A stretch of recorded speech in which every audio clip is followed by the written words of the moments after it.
دل بی کسم بود، تنهام گذاشت و رفت از کنارم. از درد دوریش من بیقرارم. خیال میکردم پیشم میمونه، ترانه عشق واسم میخونه. خیال میکردم یه هم زبونه، نمیدونستم نامهربونه.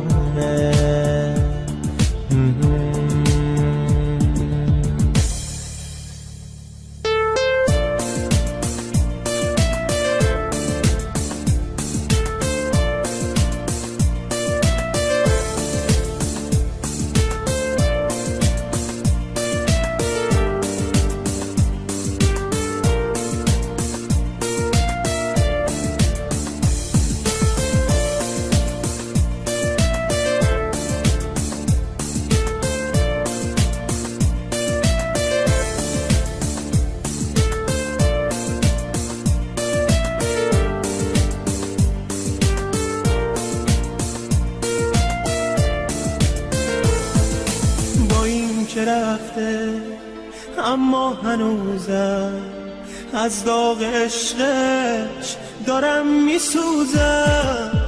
فکر و خیالش همش باهامه، هر جا که میرم جلو چشامه، جلو چشامه.